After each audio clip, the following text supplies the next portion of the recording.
Hey guys. Okay, so in this week's video, I'm finally going to get around to talking about my Singaporean social housing experience. Now, those of you that haven't been following our social media recently, long story short, I've just come back from an overseas holiday. So I started in Vietnam and finished in Singapore on my way through. Now, this holiday, I'm going to be real with you guys, was a little bit tame, a little bit vanilla by my standards. And I say that because pre-COVID, my type of holiday was doing things like stand-up paddleboarding in Antarctica or doing cycle challenges with ex-Olympic athletes in Cuba. Like, I like to do some weird and wonderful stuff. So yeah, this was a little bit more vanilla. But anyway, the highlight of the experience for me was a tour that I did through Singapore that was all about social housing. I'm going to say it up front, I'm going to embrace it here, nerd alert. Like, I totally geeked out here. Now, from my perspective, I've been to Singapore, I think it's 3 if not 4 times now, can't quite remember. But basically, in previous trips, I'd always done the touristy sort of thing. So I'd seen the high-rise buildings, the flashy garden statues, all of that sort of stuff. This time around, I was like, I kind of want to go behind the scenes. I want to see what the real Singapore is like. So anyway, I was sitting there researching different tours and I came across this one. I think their tagline or their heading was 80% of Singaporeans live in social housing. And I was just like, well, you got me, hook, line and sinker. Like, especially given the current housing affordability crisis, I was like, number one, I'm a town planner, I'm nerding out on this stuff, but now we've got this extra layer of interest here, like, sign me up. So anyway, I walked away from this experience just going mind blown. There was so much stuff that I saw that just totally left me going, wow, wow, wow, wow, wow.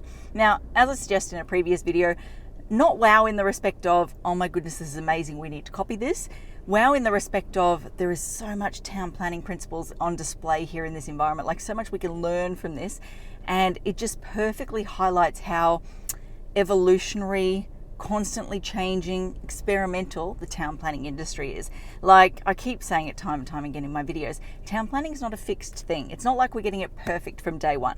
It's one of those things where you have an idea, you implement it, you see the results, you go, okay, could improve on that, let's tweak this, let's change in this direction. Give that a go, implement it, see what happens, okay, let's evolve, let's change.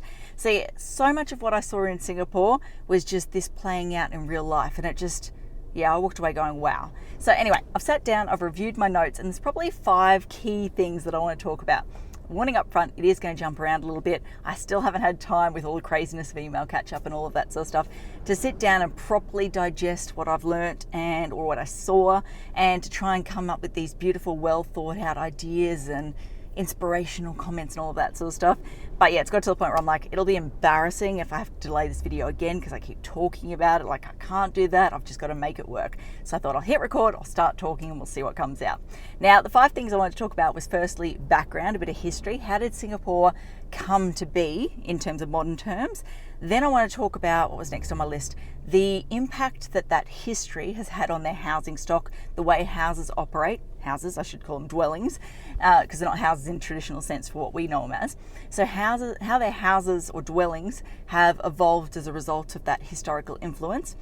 Then I want to talk about the fact that Singapore was just basically a textbook in real life. Like, everything I learnt in uni was playing out in real life in front of me because it has evolved so quickly and because of the external influences and all that sort of stuff. Then I kind of want to talk about parking, because parking and traffic is one thing in particular that we town planners get taught in university and all of that sort of stuff. And the way they're tackling it is just really unique. Again, I want to emphasize, I'm not saying I necessarily agree with the way that they've done things, but I can appreciate it. So yeah, we're then going to talk about that parking side of things. How many is that? So we've got background. I've got to remember what I want to talk about here. So we've got the background, we've got the housing, we've got the timeline factor, we've got the parking. Then I want to talk about the future. So what were they talking about, or what signs are we starting to see, rumbles are we starting to see as to where things are going to go in the future for them, and how does that correlate to what's happening here in Brisbane? There was some stuff that they talked about that I went, oh, writing's on the wall, we've just gone through that, and yeah, you're going to have some headaches, guys. It's going to totally change your trajectory. I can't get that word out today. You know what I'm trying to say.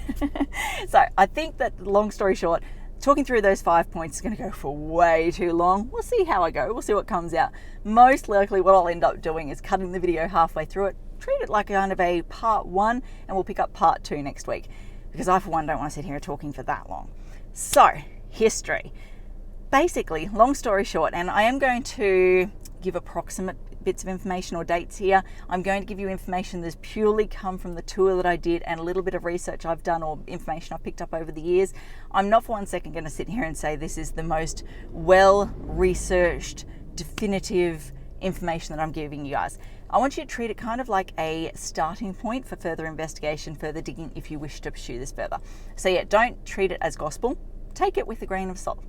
So, long story short, the native indigenous people to Singapore are the Malays. Now, back in, I think it was prior to 1820, 1822, something like that, there was very few people in the population. Now, the tour guide that we had, I think from memory, she said it was like a couple of thousand people in the population at that point in time. Since jumped on Google seems to suggest that it might have been a matter of hundreds rather than thousands. But long story short, the population was teeny tiny. Now, back in roughly 1820, again, whatever it was, that early 1800s sort of date, the British came over and this guy called Raffles basically said, I want to set Singapore up as a trading port. So we want to totally revolutionize and all of that sort of stuff. So that kind of was a marker or a starting point for European history and development as we know it within Singapore. Now, from there, Raffles got him in. They had the first town plan, which I think they like in terms of map of how they want the city to evolve or the country to evolve. And it was called the Jackson Plan, I believe. Now, this sounds so bad, but basically the tagline for this plan was a place for every race. So basically you divide and you conquer. So you have the Chinese in one area, the Malays in another area, and the Tamil, the Indians? Can't remember the exact name, but basically the third ethnic group within the population, you have them in a different area. So you divide everyone up into their unique sort of areas. Now, that was the first thing. Then you fast forward to probably about 1950, something like that, they had their first Prime Minister. Now, this guy is kind of heralded as the god in their society to most people, because he came in and basically said, and this is what I've been told, I don't know how accurate it is, a couple of sources have backed it up, but I haven't quite confirmed it, basically said within 50 years, I want Singapore to go from a developing country to a developed country. So within a mere 50 years, we want to take it from one extreme to the other extreme. And it's funny now, because I remember looking back, the first time I went to Singapore was 2005, I think it was, coming back from Egypt. I went into Singapore and I did not like it one bit. Like, I hated the fact that every time you went into a bathroom, there was all these signs and posters telling you to be nice to people and make sure you wash your hands. And the social engineering just creeped me out. So back then, when I was a little young person, I didn't quite understand how things worked in the world, and I just saw that as weird AF. Anyway, fast forward, I think the next time I went to Singapore, let's say roughly 10 years later, I can't quite remember, when I went through, I suddenly had a better appreciation for town planning, because I'd obviously gone through my degree, started my career, all of that sort of stuff. And I started to hear the story about this 50-year transition, and I was like, look, got to give them props. Like, that is some serious balls to go out there and make a goal like that and to bring it to life and to actually action it. Like, got to give credit where credit is due, right? So yeah, point is, he said, within 50 years, I want to transition us. And that meant that every town planning principle you hear about in textbooks that's ever been in play in the last 50 years was put into action at a real rapid sort of pace. It was crazy. So yeah, the biggest thing that stood out to me as a result of this whole history and this evolution was where they're kind of sitting at the moment in terms of social housing. So 80% of their population lives in social housing, or what they call social housing. So it is housing that is built by the government as opposed to the private industry. Like, the first thing that stood out to me when I heard that was, damn, so I guess you don't have any sort of issues in terms of trying to get the private industry to adopt your planning scheme and your rules. Hey, like, it's just yourself building buildings to suit your own planning scheme. Like, makes it a bit easier to deal with the planning and the DA assessment process, right? So yeah, 80% is social housing. Now, of that 80%, 90% is sold and 10% is retained for rentals. So rental for real low income earners. And to qualify for that whole purchase thing, they do it on 99-year leases. So you can only purchase the property for a 99-year lease period. That blew my mind, because then I sat there and went, okay, so in theory, the property is going to devalue over time because the length or tenure of ownership is decreasing. Wow, properties in Australia and pretty much everywhere else in the world, I'm sure there's other examples like this out there, but properties in Australia increase over time because you don't have an end date on them. This totally puts things on its head, kind of thing. So yeah, 99-year lease. You get incentives if you buy near your family. So if you purchase a unit, and they are all units, if you purchase a unit within, I don't know what radius it is, but X number of meters from your family members, then they will give you a discount. Because the theory is you're going to care for your elderly, your mum and your dad and all that sort of stuff, which is going to reduce the pressure on the aged care system. So obvious. Love it. But yeah, basically, now I've got to remember all my facts here. But yeah, 80%, 10% rental. If you're within that other 90% of the 80%, lots of numbers here. Basically, if you're purchasing that property on one of those 99-year leases, your income for your household has to be less than 150K. You can only own one property at one time. And I think that's the key stuff. So the other point I wanted to make is that, so the question I asked naturally was, okay, as we start to approach that 99-year lease, like I know it's still 40 years away or whatever it is, it's still a long way away. What's going to happen? Like some of these buildings we went to, and I'll get to this in a moment, but basically we went through 3 different areas or 3 different complexes. One was done in the 60s, one was done in the 80s, and the other one was the 2000s, I think. So as you start to go through these, I think the 2000s one had like 1,800 units in this one complex. Like it's huge number of dwellings. So I sort of sit there and go, okay, if all these dwellings were built at the same time, that means the 99-year lease is going to come up at the same time. We're going to have this massive influx of properties on the market. Like what's going to happen there? It was one of these things where they were like, to be confirmed, like government hasn't quite worked it out. We trust our government will work it out because look at the job they've done everywhere else. But the government does have the right to buy back properties. And at that point, I was like, at any point, they can buy it back. So I guess the general thought process was they won't wait until it's that 99-year mark to buy everything back because obviously it's going to have massive market implications. They will start to stage the buyback process earlier for certain reasons, etc., etc. So then I went, okay, hold on a sec. How do people feel about the fact that they could lose their property at any point in time to this buyback scheme?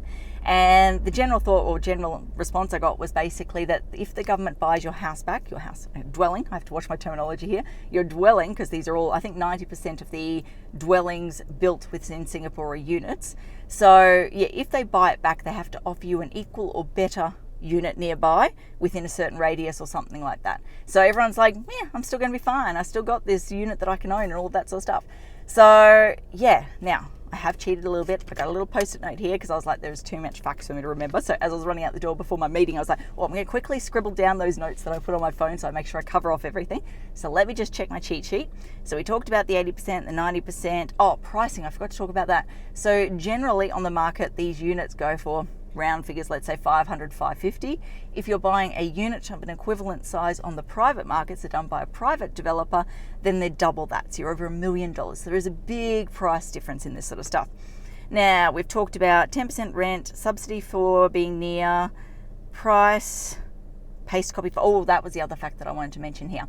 So they said that as a result of this whole government-driven infrastructure program, the fact that the government was in control, and it blows my mind how they had the money for this, but we'll get to that in a sec if I remember.